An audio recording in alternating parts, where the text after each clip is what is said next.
In linguistics, a stem is a part of a word. The term is used with slightly different meanings. In one usage, a stem is a form to which affixes can be attached. Thus, in this usage, the English word friendships contains the stem friend, to which the derivational suffix ship is attached to form a new stem friendship, to which the inflectional suffix s is attached. In a variant of this usage, the root of the word is not counted as a stem. In a slightly different usage, which is adopted in the remainder of this article, a word has a single stem, namely the part of the word that is common to all its inflected variants. Thus, in this usage, all derivational affixes are part of the stem. For example, the stem of friendships is friendship, to which the inflectional suffix s is attached. Stems may be a root, e.g., run, or they may be morphologically complex, as in compound words or words with derivational morphemes. Hence, the stem of the complex English noun photographer is photographer, but not photo.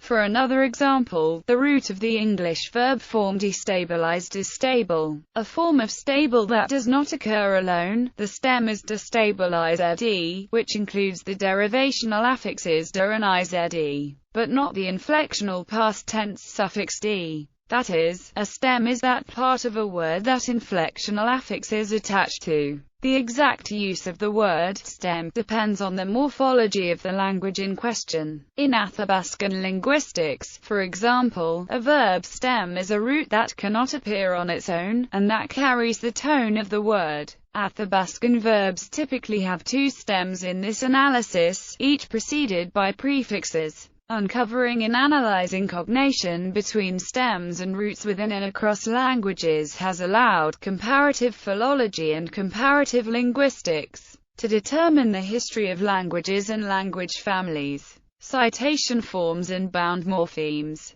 In languages with very little inflection, such as English and Chinese, the stem is usually not distinct from the normal form of the word. However, in other languages, stems may rarely or never occur on their own. For example, the English verb stem run is indistinguishable from its present tense form. However, the equivalent Spanish verb stem core never appears as such, because it is cited with the infinitive inflection and always appears in actual speech as a non-finite or conjugated form. Such morphemes that cannot occur on their own in this way are usually referred to as bound morphemes. In computational linguistics, a stem is the part of the word that never changes even when morphologically inflected, whereas a lemma is the base form of the word. For example, given the word produce, its lemma is produce. However, the stem is produc, because there are words such as production,